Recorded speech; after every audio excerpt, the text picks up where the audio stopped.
اس لیے اے ایمان والو تم بھی نبی پاک صلی اللہ علیہ وسلم پر درود و سلام کے نذرانے بھیجا کرو۔ تو گویا یہ اللہ تعالیٰ اور ملائکہ کا ذاتی وظیفہ ہے جس کا ذکر قرآن پاک میں بیان ہوا۔ ہمیں بھی چاہیے کثرت کے ساتھ حضور کی بارگاہ میں درود و سلام کے نذرانے بھیجا کریں۔ حضرات محترم، آج کا دور انتہائی بے چینیوں کا دور ہے، خلفشاریوں کا دور ہے، پریشانیوں کا دور ہے۔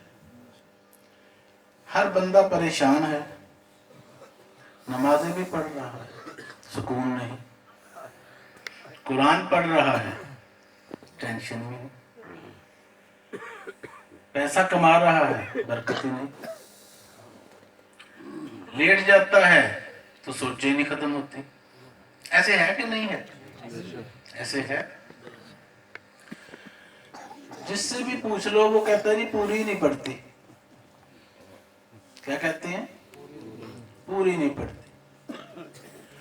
مہنگائی، بے روزگاری، بیماریاں، جسمانی بیماریاں، ڈاکٹروں کے پاس بندہ جاتا ہے وہ کہتے ہیں رپورٹیں کراؤ، ہزاروں روپے کی، ٹیسٹ کراؤ، مہنگی دوائیاں۔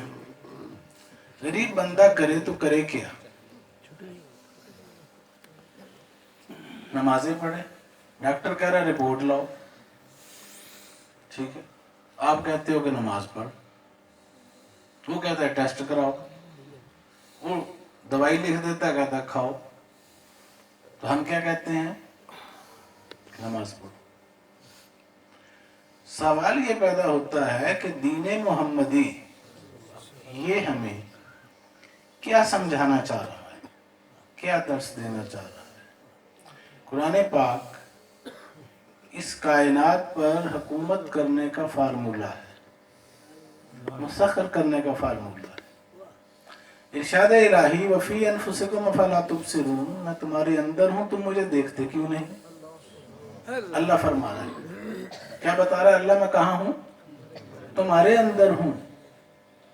وَنَحْنُ أَقْرَبُ إِلَيْهِ مِنْ حَبْلِ الْوَرِيدِ، میں تو تمہاری اشارت سے زیادہ قریب ہوں۔ اچھا سوال یہ پیدا ہوتا ہے اللہ ہمارے اتنا قریب، اتنا قریب، اتنا قریب، قریب بھی نہیں بلکہ اقرب، قربت کی انتہا، نحن اقرب الیہ من حبل الورید۔ جب اتنا قریب ہے تو پھر ہم اللہ سے شفا کیوں نہیں لیتے؟ اللہ شفا دینے پہ قادر ہے۔ ان اللہ علی کل شیء قدیر کل تھا، آج بھی ہے، ہمیشہ رہے گا، تو پھر شفا اللہ سے کیوں نہیں لیتے؟ سینکڑوں میلوں کے ہوتے ہیں جنگلات، چوپائے، حیوانات، جانور، چرند، پرند، آپ سے 10 گنا زیادہ تعداد ہے ان کی دنیا میں، انسانوں سے زیادہ ہے عالم حیوانات۔ وہاں پر جنگلوں میں آپ جا کر دیکھیں، نہ کوئی ہاسپٹل، نہ کوئی ڈاکٹر، نہ کوئی نرس، نہ کوئی ایکس رے مشین، نہ الٹرا ساؤنڈ، نہ کوئی میڈیکل سٹور۔ وہ بیمار بھی ہوتے ہیں اور شفا یاب بھی ہو جاتے ہیں۔ وجہ کیا ہے؟ وجہ یہ ہے جو یقین جانور کو اللہ کے اوپر ہے وہ انسان کو نصیب نہیں۔ انسان دھکے کھاتا پھر رہا ہے اور کہتا ہے زبان نہیں اللہ شافی، اللہ کافی، اللہ شفا دینے والا، لیری آتی نہیں۔ ذہن، یقین ڈاکٹر پر لگا ہوا ہے، ان کا ذہن اور یقین کس پہ لگا ہوا ہے؟ مالک کی ذات۔ تو اگر انسان بننا ہے تو حیوانوں سے ہمیں سیکھنا پڑے گا۔ حیوانوں کے نقشے قدم پر چلنا شروع کر دو تو آپ انسان بن جائیں گے۔ جانور منہ دھوتے، وضو کرتے، غسل کرتے، صبح کو آپ دودھ پیتے ہیں، چائے بناتے ہیں، جس کے دودھ سے آپ چائے بناتے ہیں اس سے پوچھا کہ تم نے ٹوتھ پیسٹ کی کہ نہیں کی؟ کالے منہ والی بھینس، اس سے کبھی آپ نے کہا بھی اس نے تو ابھی نہائی نہیں ہے، منہ نہیں دھویا، ٹوتھ پیسٹ کی نہیں ہے، صفائی کی نہیں ہے، آپ دودھ چوتے ہو اور اس کے بعد اس کو پی لیتے ہو، بچوں کو پلاتے ہو، چائے بناتے ہو، خود بھی پیتے ہو۔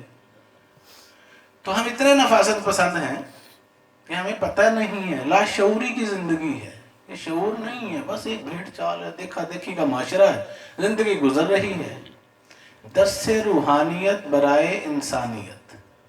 اچھا وہ جانور بیمار ہوتے ہیں، یہ نہیں ہے کہ بیماریاں ان پر نہیں آتی، اور وہ اللہ سے شفا لینا بھی جانتے ہیں اور شفا مل جاتی، نہ وہ کسی کی چغلی کرتے ہیں، نہ غیبت کرتے ہیں، نہ حسد کرتے ہیں، نہ عیب جوئی کرتے ہیں، نہ الزام لگاتے ہیں، نہ لڑائی جھگڑا کرتے ہیں، نہ بم دھماکہ کرتے ہیں۔ کیا خیال ہے، ایسے ہے کہ نہیں؟ ان اللہ مع الصابرین کی تشریح پوچھنی ہے تو جانوروں سے پوچھو، انسانوں کو کیا پتا صبر کیا ہوتا ہے، یہ تو ہے ہی بے صبر۔ اللہ فرماتا ہے یہ تو چلاک ہے، مکار ہے، ہوشیار ہے، دغاباز ہے، اس کو اپنی حقیقت کا اندازہ نہیں کہ فرشتوں سے بہتر ہے انسان بننا، مگر اس میں پڑتی ہے محنت زیادہ۔ تھوڑی سی محنت اگر یہ کر لے تو یہ فرشتوں سے افضل ہو سکتا ہے، اور ہو گئے ہیں، ہزاروں واقعات ہیں ایسے۔ نہ وہ بیمار، یعنی نہ وہ کسی کی چغلی کرتے ہیں، نہ غیبت کرتے ہیں، نہ گناہ کرتے ہیں، نہ کسی کا حق مارتے ہیں۔ کبھی دیکھا کسی جانور نے کسی کی دکان چھین لی ہو، کسی کا پلاٹ حق مار لیا ہو، کسی کے ساتھ لڑ پڑا ہو، کسی کو قتل کر دیا ہو؟ نہیں۔ تو ثابت کیا ہوا؟ انسان بننا ہے، مسلمان بننا ہے تو جانوروں سے سیکھنا شروع کر دو، تو آپ کو سمجھ آ جائے گی کہ اسلام ہوتا کیا ہے۔ ہم دوسرے کو بن کے کچھ دکھانا چاہتے ہیں، جانور کچھ نہیں بن کے دکھانا چاہتے۔ کبھی دیکھا جانور نے پینٹ کوٹ پہنا ہو، کوئی ٹائی لگائی ہو، کوئی جبہ پہنا ہو، کس کے دستار باندھی ہو سر پہ؟ نہیں، بیچارے شریف شرافت کے ساتھ خاموشی سے بیٹھے رہتے۔ آپ ڈنڈے مارتے ہو پھر بھی وہ چپ کر کے بیٹھے رہتے۔ ادھر حدیث پاک ہے، اللہ کے رسول صلی اللہ علیہ وسلم فرما رہے ہیں خاموشی عبادت ہے، جو خاموش رہا وہ سلامت رہا، جو سلامت رہا وہ نجات پا گئے۔ تو نجات پانے کے لیے اللہ کے رسول فرما رہے ہیں خاموشی، اور ہم نے قسم کھائی ہوئی ہے کہ خاموش نہیں ہونا۔ صبح ہوتی ہے تو سب سے پہلے کیا چلانا شروع کرتے ہیں؟ زبان۔ نبی پاک صلی اللہ علیہ وسلم منبر پہ تشریف فرما ہے، صحابہ کرام سامنے ہیں، آپ نے اپنی زبان منہ سے باہر نکال لی اور اس کو پکڑا اور فرمایا صحابہ تم مجھے اس کی ضمانت دے دو، میں تمہیں جنت کی ضمانت دیتا ہوں۔ یہ سب سے خطرناک چیز ہے، خاموش رہنا ہے۔ اللہ کے نبی کے اس فرمان پہ اگر عمل کرنا ہے تو یہ بھی طریقہ جانوروں سے سیکھو، فضول گفتگو نہیں کرتے، خاموشی سے۔ اب یہاں جانور ہیں نا، آواز آ رہی ہے ان کی، بالکل خاموشی، اور فیض بخشتے ہیں آپ کو، پیسے بھی نہیں مانگتے۔ کیا خیال ہے؟ اللہ نے ان کے اندر نور، دودھ کی نہریں بہائی ہوئی ہیں، اور آپ حاصل کر آپ کہتے ہیں یہ انسان کی زندگی ہے، دودھ اللہ کا نور ہے، ایسے ہے نا؟ تو انسان سے کیا فائدہ پہنچتا ہے کسی کو؟ جانوروں کے تو بہت سے فائدے ہیں، اس کی کھال بھی کارآمد ہے، جوتے بن جاتے ہیں، جیکٹیں بن جاتی ہیں، بڑا کچھ بنتا ہے۔ انسان کی کوئی چیز کام آتی؟ اس کو مٹی میں دبا کے آ جاتے ہیں، بس بات ختم، کل کر لو ساتا چلیسواں اللہ اللہ فیصل۔ ٹھیک ہے، باتیں، تلخیاں، زندگی گزر جاتی ہے تیری میری، عیب جوئیاں۔ وہ جانور عیب جوئی نہیں کرتے کسی، دیکھا کسی جانور نے آ کے آپ کو چگلی کی ہو دوسرے جانور کی؟ تو بات سمجھ آ رہی ہے؟ دین کا سارا فلسفہ، آسمانی کتابیں توریت، زبور، انجیل، قرآن مجید، 1,24,000 پیغمبر دنیا میں تشریف لائے یہی سمجھانے کے لیے کہ بھئی اپنے مقام کو پہچانو، شرف انسانیت کو پہچانو۔ کچھ جمع نہیں کرتے جانور، اور انسان کیا کرتا ہے؟ جمع کرتا ہے۔ جانور جمع کرتے ہیں؟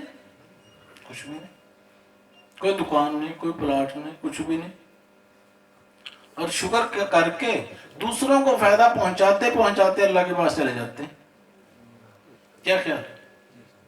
آپ جانور کو کان پکڑ کے لے آتے ہیں بقرہ عید پر اور اسے لٹا کے اوپر چھری چلا دیتے ہیں. اگر وہ پوچھے کہ میرا کیا قصور تھا، اس نے مجھے بیجا قتل کیا اور صرف اپنے ذائقے کے لیے، اپنے کھانے کے لیے، اپنی خوراک کے لیے میرا سارا گوشت نکالا، میری کھال اتار دی، میرا خون بہا دیا. اگر یہ جانور اللہ سے روز قیامت تقاضا کرے تو کیا جواب دیں گے آپ؟ کیا کیا ہم نے جانور کا؟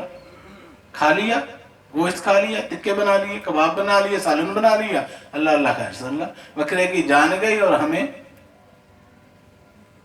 صرف اپنی لذتوں کے لیے، اپنے ذائقوں کے لیے. اللہ اللہ کیے جانے سے اللہ نہ ملے، اللہ اللہ کیے جانے سے اللہ نہ ملے. اللہ والے ہیں جو اللہ سے ملا دیتے ہیں. بندہ بننا ہے خدا کا تو گدا بن ان کا جو فقیروں کو شہنشاہ بنا دیتے ہیں. تو جتنے بھی اولیاء اللہ، بزرگان دین، غوث، قطب، ابدال، صوفی، مجذوب، کلندر، جتنی بھی ہستیاں ہوئی ہیں، صالحین، متقین، ان سب کی زندگیوں پہ آپ غور و فکر کریں تو یہ نبی پاک صلی اللہ علیہ وسلم کے حقیقی وارث ہیں. یہ حضور کے اصل جانشین ہیں، ظاہر میں بھی باطن میں بھی. نبی کی وراثت ظاہری اور باطنی دونوں کے یہ امین ہیں. تو نبی پاک صلی اللہ علیہ وسلم نے فرمایا کہ میں اخلاقیات کو بلندی پر پہنچانے کے لیے بھیجا گیا، مجھے معلم اخلاق بنا کر اللہ نے بھیجا.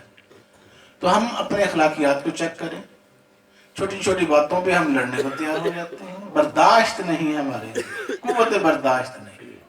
اور کہتے ہیں کہ ہم اس نبی کی امت ہیں جن کو گالیاں دی گئی، پتھر مارے گئے، دھکے دیے گئے، مکے سے نکال دیا گیا، شاعر کہا گیا، جادوگر کہا گیا، مجنون کہا گیا، کتنے ظلم و ستم ہوئے.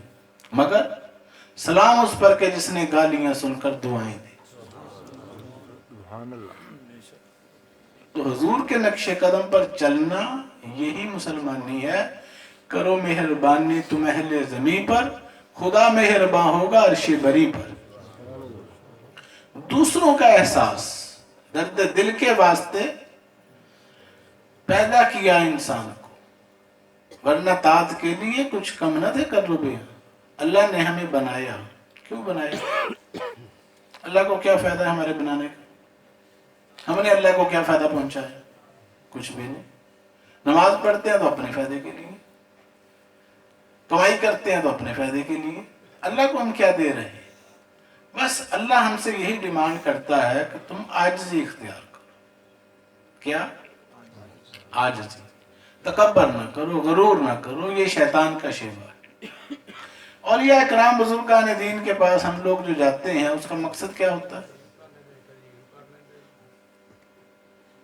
کس لیے جاتے ہیں؟ اولیاء کرام کے پاس ہم لوگ جاتے ہیں دنیاوی اغراض کے لیے، مقاصد کے لیے، مرادیں حاصل کرنے کے لیے. کوئی مسئلے مسائل ہو جائیں، مصیبتیں پڑ جائیں، پریشانیاں آ جائیں تو ولیوں کے پاس، پیروں کے پاس چلے جاتے ہیں. اور جب مسئلہ حل ہو جائے تو پھر دنیا کے کھیڑوں میں الجھ جاتے ہیں. ہاں، اس کا نام رکھا ہوا فیض، اگرچہ وہ ہے فیض، وہ فیض کی ہی قسمیں ہیں، ظاہری فیض، باطنی فیض، روحانی فیض. کیا بابا فرید الدین گنجے شکر جو گئے تھے اپنے پیر و مرشد کے پاس، وہ کوئی کام کرانے گئے تھے؟ کوئی تھانے میں مقدمہ تھا؟ کوئی ٹریکٹر کا مسئلہ تھا؟ داتا صاحب جو مرید ہوئے تھے ان کا کیا مسئلہ تھا؟ کوئی دکان کی رجسٹری کرانی تھی؟ ٹھیک ہے. وہ اولیاء کرام جاتے تھے فقط رضائے الہی کے لیے، خوشنودی الہی کے لیے. اللہ والوں کے پاس سب کچھ ہوتا ہے، ان کی دعاؤں میں اثر ہے، اللہ ان کی سنتا ہے. وہ جو دکان لینے جاتا ہے وہ دعا کر دیتے ہیں تو دکان مل جاتی ہے. مکان کے لیے جاتا ہے، مکان مل جاتا ہے. شادی نہیں ہوتی، شادی ہو جاتی ہے. رشتہ نہیں ہوتا، رشتے ہو جاتے ہیں. بیماریاں آتی ہیں، شفا مل جاتی ہے. کیوں؟ کیونکہ وہ بادشاہ ہوتے ہیں. وہ کیا ہوتے ہیں؟ بادشاہوں کے در پہ اگر کوئی جائے تو وہ خالی نہیں اسے اپنے در سے لٹایا کرتے. یہ ان کی شان کے خلاف ہے کوئی جائے مانگے اور اسے خالی موڑ دے. نہیں، ایسے نہیں ہو سکتا.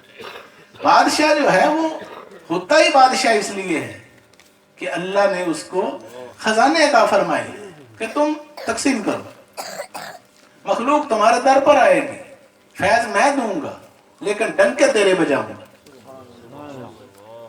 اللہ فرماتا ہے میں ان کی آنکھیں بن جاتا ہوں، ان کے زبان بن جاتا ہوں، ان کے کان بن جاتا ہوں، ان کے ہاتھ پاؤں بن جاتا ہوں۔ جب سارا کچھ بن گیا تو ہم جا کر مزارات اولیاء پر کس سے مانگتے ہیں؟ اللہ سے مانگتے ہیں، اور اللہ دینے پر قادر ہے۔ انہوں نے تو اپنی ہستیاں مٹا دی، تو پیچھے کیا رہ گیا؟ اللہ۔ ہم اللہ کے پاس ہی جاتے ہیں، اللہ ہی ہمیں دیتا ہے، اللہ کے علاوہ ہم کسی سے مانگنے کے قائل ہی نہیں۔ ہمیں اولیاء کرام نے سکھایا ہی توحید ہے، عشق رسول ہے۔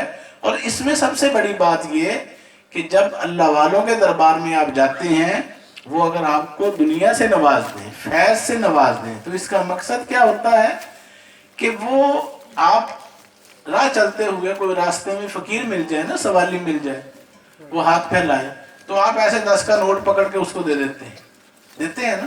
اولیاء کرام کے لیے یہ سارا کچھ آپ کو عطا کر دینا ایسے ہی ہے جیسے کسی غریب کو 10 کا نوٹ دے دیں، کسی کو پلازا دے دیا، کسی کو مربع دے دیا، کسی کو قلعہ دے دیا، کسی کو ایک کروڑ زمین دے دی۔ کیا خیال ہے؟